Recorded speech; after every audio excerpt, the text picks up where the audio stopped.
그리스도인이라면 누구나 하나님의 그런 예배하시는 은혜를 받기를 원합니다. 하나님께서 우리가 가는 길 곳곳마다 그 예배해 주시는 그 은혜들을 날마다 체험하면서 산다면 그처럼 행복한 일은 없을 겁니다. 특별히 하나님을 사랑하고 하나님을 위해서 살고자 하는 자들은 더 그런 마음들이 깊이 있는 것 같습니다. 모든 것에 있어서 하나님께서 미리 예배해 주시고 미리 그 길을 인도해 주시는 것들을 우리가 경험하며 살아갈 수만 있다면 그럼 얼마나 좋을까요? 오늘 본문은 아브라함이 여호와 이레의 하나님, 즉 준비하시는 하나님을 체험하는 내용이 나와 있습니다. 1절에 보니까 그 일 후에 하나님께서 아브라함을 시험하시려고 부르셨다, 그렇게 말씀하죠. 여기서 그 일은 21장의 그런 일들을 얘기하는데 21장의 내용은 몇 가지 내용으로 나눠질 수 있습니다. 먼저는 이삭의 그런 출생의 내용이 나오고, 그리고 이스마엘을 추방하는 내용이 나오고, 그리고 블레셋 왕 아비멜렉과의 그런 언약이 21장에 나와 있습니다. 100세 때 이삭을 낳고 이제 아브라함은 하나님의 약속이 이루어져 가는구나, 하나님께서 나에게 약속을 해주셨는데 이제 모든 것들이 그 약속하신 것처럼 그렇게 되어져 가는구나, 모든 것들이 잘 풀려갑니다. 정말 그 100세 때 낳은 아들 그 이삭은 무럭무럭 잘 자라가고 있고, 그동안 집안에서 문제가 되었던 이스마엘도 그 길을 찾아갔습니다. 이제는 아무 문제가 없는 것 같습니다. 그런데 바로 그때 하나님께서 아브라함을 시험하시려고 부르셨다는 것입니다. 모든 것들이 잘 되어져 가는 것 같고 아무 문제가 없는 것 같고 이제는 길이 열렸구나 생각하는 순간에 하나님께서 아브라함을 시험하시려고 부르셨다는 거죠. 여기서 시험이 나오는데 시험에는 두 종류가 있습니다. 하나님께서 주시는 시험이 있고 마귀가 주는 시험이 있습니다. 우리는 우리에게 오는 시험이 하나님께로부터 오는지 아니면 마귀가 주는 시험인지 잘 분별을 해야 합니다. 마귀의 시험은 그 목적이 우리를 넘어뜨리려고 하는 것입니다. 우리를 유혹하여서 우리를 시험하여서 하나님의 사랑으로부터 떠나가게 하고 우리를 넘어뜨리게 하고 우리의 믿음을 떨어뜨리려고 하는 것이 바로 마귀의 시험이라는 것이죠. 틈만 있으면 하나님의 백성들을 넘어뜨리려고 그 하나님의 백성들을 유혹하고 또한 시험하는 것이 마귀의 일이라는 것입니다. 이 마귀의 유혹과 시험에 빠지지 않도록 늘 깨어 있어야 함을 성경은 거듭거듭 얘기하고 있습니다. 너희가 깨어 있어라. 마귀가 우는 사자와 같이 믿는 자라도 그렇게 넘어뜨리려고 하고 있다. 그래서 너희는 깨어 있으라. 지속적으로 성경은 그렇게 얘기하고 있습니다. 그런데 하나님께서 우리를 시험하시는 목적은 마귀가 시험하는 목적과 전혀 다릅니다. 우리를 쓰러뜨리려고 하는 것이 아니라는 것이죠. 하나님께서 우리를 시험하시는 목적은 우리를 영적으로 강하게 하는 것입니다. 영적으로 성숙하게 하고 더 하나님 나라에 합당한 그런 백성으로 살아가도록 우리를 시험하신다는 것이죠. 다른 말로 하면 하나님의 시험, 하나님께서 우리를 시험하시는데 그 시험은 결국엔 우리를 위한 것이라는 거예요. 우리를 위해서 하나님께서 시험하셔서 더 큰 은혜를 누리도록 하나님 나라의 백성으로서 정말 그 하나님 백성답게 살아갈 수 있도록 하신다는 것입니다. 그러면 하나님 시험을 통과하지 못하면 어떻게 하겠습니까? 우리가 하나님 시험을, 하나님께서 우리를 테스트하실 때가 많이 있는데 사실 그 테스트 못 넘을 때도 많이 있잖아요. 다 넘으시는 것 같은데 저는 그렇지 못할 때도 많이 있는 것 같습니다. 그러면 하나님이 어떻게 하시는가? 쉽게 말하면 뺑뺑이 한 번 더 돌아야 됩니다. 비슷한 하나님께서 비슷한 그런 유형의 그런 시험들을 다시 허락하세요. 그래서 결국에는 그 시험을 통과하게 하신다는 것이죠. 하나님께서는 왜 일정한 그 시험을 주셨을 때 그것을 통과하지 못하면 하나님의 약속하신 그런 은혜들을 주시지 않을까?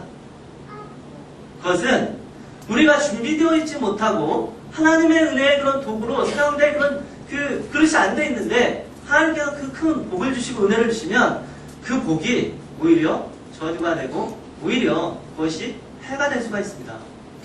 감당치 못하는 거예요. 하나님께서는 그래서 우리가 하나님께 합당하도록 단련시킨다는 것입니다. 야고보서에서 이렇게 말씀하고 있습니다. 시험을 참는 자는 복이 있도다. 이것에 옳다 인정하심을 받은 뒤에 주께서 자기를 사랑하는 자들에게 약속하신 생명의 면류관을 얻을 것입니다. 여러분, 옳다 인정하심을 받은 뒤에 약속의 생명의 면류관을 얻게 됨을 기억해야 됩니다. 우리는 과정을 생각하는 경우가 굉장히 많습니다. 하나님께서 우리는 은혜를 주시기로 원하죠. 물론 은혜를 주십니다. 우리의 그런 어떤 막 행위와 그것과 상관없이 하나님께서 주시는 은혜가 있어요. 하지만 하나님께서 더 원하시는 것은 뭐냐면 믿음의 그릇이 되는 것입니다. 너에게 더 큰 세계를 보여주고 싶은데 그 믿음의 그릇이 안 되는 거예요. 그래서 시험하시는 것입니다. 그래서 옳다 인정하심을 받은 후에 이제는 하나님께서 더 큰 은혜, 더 큰 세계를 보여주시는 것이죠. 오늘 본문에서 하나님은 아브라함을 시험하셨습니다. 그리고 아브라함은 그 시험을 통과하였습니다. 그로 인해서 여호와 일의 하나님을 경험하고 큰 축복의 약속을 받게 되었습니다. 그렇다면 아브라함이 하나님의 시험에 대해서 어떻게 반응했기에 여호와의 일의 하나님을 경험하게 되었을까요? 첫째, 아브라함은 하나님의 말씀에 철저하게 순종했기 때문입니다. 우리 2절과 3절 같이 읽겠습니다. 2절과 3절 같이 한 목소리 읽겠습니다. 시작. 여호와께서 가라사대 내 아들 내 독자 이삭을 데리고 모리아 땅으로 가서 내가 내게 지시하는 산 거기서 그를 번제로 드리라. 아브라함이 아침에 일찍 일어나 나귀 안장을 지고 두 사람과 그 아들을 데리고 번제에 쓸 나무를 죽여 가지고 떠나 하나님의 자기에게 지시하시는 곳으로 가더니 여기에서 아브라함의 순종의 모습이 몇 가지 형태로 나타납니다. 먼저 아브라함의 순종, 첫째는 이해되지 않아도 순종했다는 것이죠. 이해되지 않는 상황 가운데서 순종했다는 것입니다. 하나님께서 아브라함에게 명령한 내용이 무엇입니까? 내 아들 내 사랑하는 독자 이삭을 데리고 모리아 땅으로 가서 거기 가서 번제로 드리라는 것입니다. 이 하나님의 명령은 상식적으로 생각하도 전혀 이해가 되지 않습니다. 사실 그 이방 주변 나라에서는 이런 풍습이 있었습니다. 만화들을 그 불로 지나가게 해가지고 그것이 하나의 신을 감동케 해가지고 복을 받게 한다 하는 그런 풍속이 있어요. 몰래에게 그 불로 지나게 한다는 그런 말씀들이 많이 나오죠. 그런 거였습니다. 하지만 하나님께서는 그런 분이 아니었어요. 자신을 번제로 드리라니. 번제가 뭡니까? 우리 번제에 대해서 배웠는데 번제는 제사를 드릴 때 양이나 소 등을 완전히 갈라서 피를 쏟아 뿌리고 나머지는 다 태워버리는 것이 바로 번제입니다. 그런데 하나님께서는 아들 이삭을 번제로 드리라고 하는 것입니다. 이해되지 않는 상황, 도저히 납득할 수 없는 상황입니다. 이런 이해되지 않는 하나님의 명령에 대해서 아브라함은 어떻게 반응합니까? 그것에 대해서 따지지 않습니다. 하나님 제가 이해가 되지 않습니다. 저를 좀 이해를 시켜주십시오. 그러면 따르겠습니다. 그렇게 하지 않았다는 거예요. 그죠? 그 말씀에 순종하여서 그 말씀대로 따랐습니다. 여러분 우리에게도 이럴 수 있습니다. 왜 하나님께서 나를 이 길로 이끄시는가? 이 상황에서 지금 내 상황도 힘든데 하나님께서는 왜 나에게 이런 것들을 요구하시는가? 이해되지 않는 상황으로 우리를 이끄실 수 있다는 것입니다. 그런데 순종은 내가 이해되고 내 마음에 맞는 것만 따르는 것이 아닙니다. 때로는 이해되지 않고 알 수 없지만 하나님께서 말씀하셨기에 순종하는 것입니다. 여러분 우리가 이해되는 것만 순종하려 한다면 우리가 순종할 수 있는 것이 얼마나 될까요? 거의 없을 겁니다. 이해되는 것만 순종하려 한다. 중국과 북한 그 등지에서 성경을 전해주는 그 사역을 하시는 한 목사님이 계십니다. 전에 그분의 그런 간증을 들은 적이 있는데 한 번은 중국에 사역을 하러 가기로 했습니다. 그래서 그 사역 현지의 분들과 다 약속을 해놨습니다. 그래서 이제 모든 준비물을 챙겼는데 갑자기 비행기 일정이 변경이 됐습니다. 가기로 한 날짜에 비행기가 안 뜨는 거예요. 그래서 가기로 한 날짜로부터 며칠이 지났습니다. 어떻게 할까 하다가 하나님께서 다시 주시는 그런 마음이 있고 또 그곳 사람들과 약속을 했기 때문에 순종하는 마음으로 중국으로 떠났습니다. 그리고 그 약속된 장소, 약속된 곳으로 떠났습니다. 근데 그날 따라서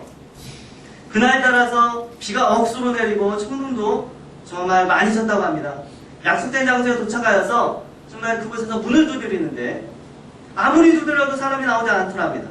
계속해서 천둥 번개만 치고 아무리 두드려도 사람은 나오지 않고 속으로 참 이게 뭔가 그런 마음도 들고 왜 이런 일이 벌어지는가. 하나님을 위해서 일하고자 하는데 하나님을 위해서 이곳까지 왔는데 이게 무슨 일인가 생각했답니다. 그리고 다시 이제 숙소로 돌아갔다가 그 다음날 다시 그 장소로 갔습니다. 그 장소로 가니까는 만나기로 했던 그 집사님이 나와 계셨어요. 그래서 만났습니다. 만나서 그동안 비행기 일정이 늦춰진 것과 또한 그 어제 비가 와서 억수로 내리는 가운데서 와서 이곳에서 문 두드리려고 했는데 안 나오더라. 그런 얘기를 했습니다. 이 얘기를 듣자마자 그 집사님이 이런 고백을 했습니다. 하나님은 살아계십니다. 갑자기 무슨 말인가? 이 집사님의 그런 고백이 이렇습니다. 원래 공항이 예정되었던 그 날짜, 비행기가 뒤로 그렇게 그 약속한 날짜를 뜨지 않았던 원래 날짜부터 어제까지 공안들이 그 자리에 지키고 있었다고. 그 자리에 앉아서 바로 목사님이 오기를 기다리고 있었다. 그리고 어제 목사님이 오셔가지고 그 문을 두드릴 때도 거기에 있었는데 문을 두드릴 때마다 천둥이 치더라는 거예요. 그 천둥 소리 때문에 이 사람이 문을 두드리는 그런 공안이 그 소리를 못 들었답니다. 그래서 어제까지 있다가 돌아갔다고. 여러분, 비행기 일정이 늦춰진 것도 비가 억수같이 오고 천둥 번개 친 것도 그 당시에는 이해할 수가 없지만 다 하나님의 예비하심이었다는 것이죠. 여러분, 우리는 다 이해했기 때문에 순종하지 않습니다. 순종하고 나면 하나님께서 왜 그렇게 하셨는지, 왜 나를 그 자리로 이끄셨는지 이해하게 된다는 것이죠. 이해가 먼저가 아니라 순종이 먼저입니다. 이해하고 순종하는 것이 아니라 순종하면 하나님께서 이해하게 해주십니다. 두 번째 아브라함의 순종은 즉시 순종이라는 것이죠. 아브라함은 아침에 일찍 일어나 길을 떠났습니다.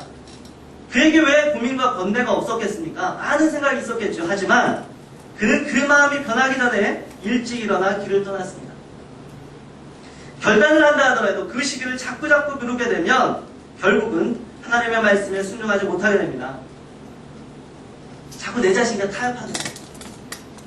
조금 그때는 좀 내가 흥분했었나 보다. 그때는 좀 감정적으로 반응했었나 보다. 그러면서 자꾸 내 자신과 타협하게 되고 또한 상황과 환경에 타협하게 됩니다. 내 상황이 이런데 또 주위의 소리에 귀 기울이는 거예요. 하나님의 음성에 귀 기울이는 것이 아니라 주위 소리에 자꾸 귀가 들려요. 그러다 보면 온전히 하나님의 말씀을 순종할 수 없게 된다는 것이죠. 그렇기 때문에 하나님의 말씀을 깨닫고 결단했다면 그 즉시 순종하였다. 그것이 순종할 수 있는 비결입니다. 아브라함은 그렇게 즉시 순종했다는 것이죠. 세 번째 아브라함의 순종은 말씀대로 순종이었습니다. 하나님이 자기에게 지시하시는 곳으로 가더니 여러분, 하나님께서 원하시는 순종, 그것은 내 마음대로 순종이 아닙니다. 내 마음대로 순종이 아니라 말씀대로 순종이라는 것이죠. 말씀대로 순종하게 될 때 그것이 주님 기뻐하시는 온전한 순종이 된다는 것입니다. 때로는 우리가 우리의 열심으로 하나님께서 그렇게 말씀하시지 않았는데 내 열심으로 할 때가 너무나 많습니다. 그리고 그게 아니다 하면 내가 상처받죠. 내가 이렇게 열심히 했는데. 그런데 주의할 것은 내 열심, 내 나름대로의 순종, 그게 아니라 하나님의 말씀대로 순종하는가. 하나님께서 그렇게 말씀하셨는데 그 말씀대로 순종하는가, 그것이 중요합니다. 말씀하는 대로 순종하게 될 때 주님 기뻐하시는 온전한 순종이 되는 것이죠. 그런데 어려운 것이 있습니다.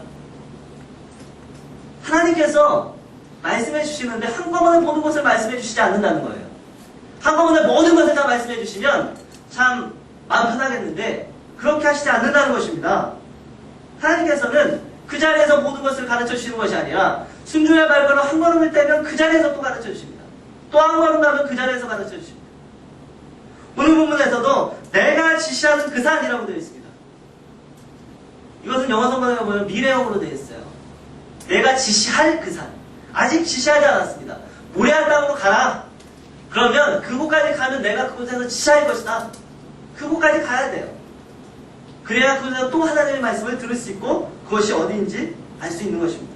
어느 곳인지 정확히 알지 모르지만 말씀 따라가는 것이지요.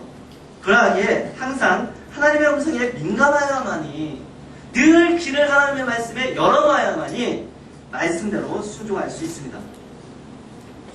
마지막으로 그 아브라함의 순종은 끝까지 순종입니다. 처음 하나님의 말씀에 순종하여서 길을 떠납니다. 아브라함은. 그런데 금방 도착하지 않습니다. 사흘길 갑니다. 사흘길. 사흘 동안에 그런 길을 가는 동안 수많은 그런 생각이 있을 것이고 수많은 그런 마음들이 교차했을 것입니다. 돌아갈까? 과연 내가 이것이 옳은 선택인가? 마음의 번뇌 갈등이 많이 있을 거예요.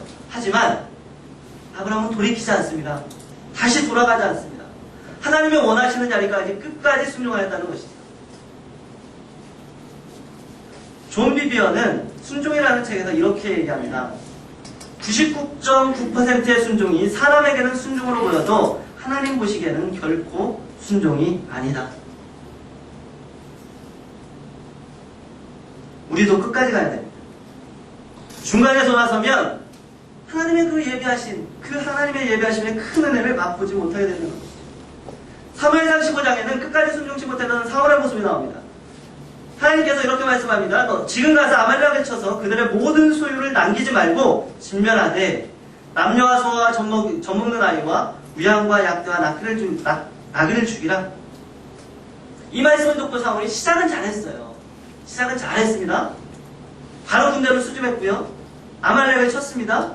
그리고 대부분의 아말렉 사람과 수많은 가축들을 죽였습니다.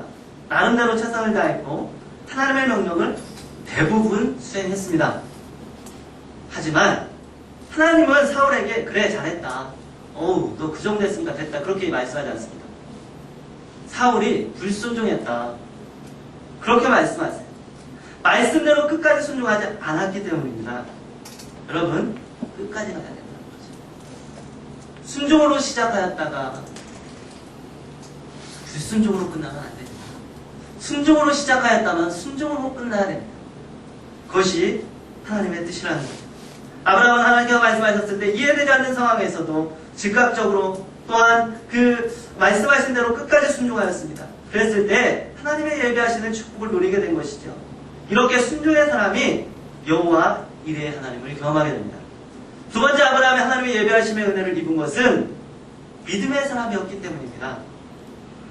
7절 8절 이삭이 그 아비 아브라함에게 말하여 가로되 내 아버지여 하니 그가 가로되 내 아들아 여기 있노라. 이삭이 가로되 불과 나무는 여기 있거니와 번제할 어린 양은 어디 있나이까. 아브라함이 가로되 아들아 번제할 어린 양은 하나님이 자기를 위하여 친히 준비하시리라.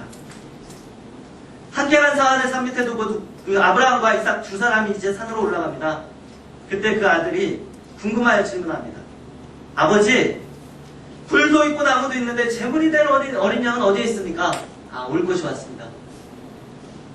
참 난감한 질문입니다. 그런데요, 아브라함은 의외의 대답을 합니다. 확신 있게. 어린 양은 하나님이 자기를 위하여 친히 준비하시리라. 이 말이 단지 아들이 물어보니까 그 점을 바로 너야. 그러기 좀 그렇잖아요. 그래서 그렇게 대답한 것일까요? 그런 거 아닌 것 같습니다. 아브라함은 하나님의 약속에 대한 믿음이 있었습니다. 창세기 17장 19절에 보면 하나님이 아브라함에게 이삭을 낳을 것을 말씀하시면서 주시는 약속의 말씀이 있습니다. 내가 그와 내 언약을 세우리니 그의 후손에게 영원한 언약이 되리라. 그리고 바로 앞장 21장 12절에는 이삭에게서 나는 자라야 내 씨라 칭함을 받을 것이다. 이삭에게서 나는 자라야 내 씨라 칭함을 받을 것이다. 만약 이대로 이삭이 죽어버린다면 하나님은 거짓말쟁이가 되는 것입니다. 그러기에 아브라함은 이 약속의 말씀을 붙잡고 있었던 것이죠. 이 사건에 대해서 히브리서 기자는 히브리서 11장 17절에서 9절까지 이 아브라함의 믿음을 이렇게 증언하고 있습니다. 아브라함은 시험을 받을 때에 믿음으로 이삭을 드렸으니 저는 약속을 받은 자로 돼 그 독생자를 드렸느니라. 저에게 이미 말씀하시기를 내 자손이라 칭할 자는 이삭으로 말미암으리라 하셨으니 저가 하나님이 능히 죽은 자 가운데서 다시 살리실 줄로 생각한지라. 비유컨대 죽은 자 가운데서 도로 받을 것이니라. 만약에 하나님께서 죽이신다 할지라도 하나님께서 이삭을 통해서 그 후손을 주신다고 약속하셨기 때문에 다시 살리실 것이다. 그 믿음이 있었다는 것입니다. 이 믿음이 하나님이 예배하시는 은혜를 맛보게 된 것이죠. 우리가 고난 가운데서 쉽게 넘어지는 것은 눈앞에 당장 그 약속의 성취가 보이지 않기 때문입니다. 상황과 환경은 정말 하나님께서 약속하신 것이 성취될 것인가 의심하게 만들 때가 많습니다. 그런데 바로 그 지점이 믿음이 필요한 지점입니다. 믿음은 보이지 않는 것들에 대해서 관계됩니다. 다 보이는 것이 믿음에 관계되는 것이 아니라는 것이죠. 믿음은 보지 못하는 것들의 증거가 되기 때문입니다. 여러분, 우리가 찬양했듯이 세상은 흔들리고 사람들은 변해도 의인은 오직 믿음으로 말미암아 사리라. 하나님의 백성들은 믿음으로 말미암아 삽니다. 어떠한 상황 가운데서 말씀 듣는 믿음의 사람이 여호와 이레 하나님을 경험할 수 있게 되는 것이죠. 마지막으로 아브라함은 자신의 가장 귀한 것을 드릴 줄 아는 사람이었습니다. 즉 하나님을 가장 사랑하는 사람이었다는 것입니다. 아브라함에게 이삭은 너무나 소중한 아들이었어요. 100세 때 얻은 아들입니다. 눈에 넣어다 정말 아프지 않은 그런 자식입니다. 이삭이라는 이름의 그런 뜻이 웃음입니다. 말 그대로 이삭은 아브라함에게서 웃음을 주는 존재였어요. 그 자체가 웃음이었습니다. 보고만 있어도 웃습니다. 기쁨이었어요. 전부였습니다. 그런데 하나님께서 그 아들을 달라고 하시는 겁니다. 하나님께서도 아브라함에게 얼마나 이삭이 소중한 존재인지 중요한 존재인지 알고 계셨습니다. 내 아들, 내 사랑하는 독자 이삭. 하나님께서도 이렇게 표현하고 있어요. 하나님께서는 아브라함에게 이것이 쉬운 시험이다, 쉽다 라고 말씀하시지 않습니다. 어려운 시험입니다. 그런데 이 어려운 시험, 아브라함은 그 웃음이 되는 이삭을 하나님께 드렸습니다. 이러한 아브라함의 모습을 보고 하나님께서 강력하시고 아브라함을 인정하시면서 말씀하십니다. 내가 이제야 내가 하나님을 경외하는 줄 알아. 내가 이제야. 여러분, 어떻게 하나님을 경외하는 줄 압니까? 우리가 어떻게 순종하고 어떻게 믿음으로 반응하고 어떻게 헌신하는가 보면 알 수 있습니다. 쉽지 않은 결정, 자신이 가장 귀하게 여기는 것, 그것들이니까 하나님께서 인정하시고 예배해 주시는 것이죠. 우리도 마찬가지입니다. 하나님은 우리에게 너의 웃음이 뭐냐, 너의 귀하게 여기는 것이 무엇이냐, 너의 기쁨거리가 무엇이냐 물으십니다. 그리고 우리에게 그것까지도 나에게 내려놓을 수 있겠는가, 그것까지도 내려놓을 수 있겠는가 하나님께서 말씀하십니다. 우리에게 귀한 것 주님께 드리기 쉽지 않습니다. 하나님께서는 그것이 쉬운 일이 아니라는 걸 알고 계십니다. 그러나 하나님을 사랑하기 때문에 믿음의 결정을 내리고 귀한 것 드리면 하나님이 인정하시고 더 큰 은혜를 체험케 하십니다. 하나님을 가장 사랑하여서 자식까지도 아끼지 않은 아브라함을 하나님이 얼마나 기뻐하셨는지 귀한 약속의 말씀을 다시 한번 아브라함에게 확인시켜 주십니다. 16절 18절 같이 한번 읽겠습니다. 16절 18절 같이 읽겠습니다. 시작. 가라사대 여호와께서 이르시기를 내가 나를 가르쳐 맹세하노니 내가 이같이 행하여 네 아들 네 독자를 아끼지 아니하였음즉 내가 네게 큰 복을 주고 내 씨로 크게 성하여 하늘의 별과 같고 바닷가의 모래와 같게 하리니 내 씨가 그 대적의 눈을 얻으리라. 또 내 씨로 말미암아 천하 만민이 복을 얻으리니 이는 네가 나의 말을 준행하였음이니라 하셨다 하니라. 여러분, 하나님께서는 우리의 앞길을 준비해 주시기를 원하시는 분이십니다. 우리의 앞길을 예배해 주시기를 원하시고 모든 것들을 예배해 주시기를 준비해 주시기를 원하시는 분이라는 거죠. 그런데 예배하시는 은혜를 주시기 위해서 우리에게 시험을 준다는 사실도 기억해야 됩니다. 그리고 예배하심의 과정 가운데서 하나님은 순종과 믿음과 헌신을 요구하십니다. 여호와 이래. 그 뜻은 여호와의 산에서 준비되리라 그렇게 말씀입니다. 여러분, 집안에서 준비된 것이 아닙니다. 집에서 준비하시는 것이 아니라 여호와의 산에서 준비됨을 기억해야 됩니다. 믿음 가지고 순종과 헌신의 발걸음을 걸어간 바로 그곳에서 하나님은 준비하고 계십니다.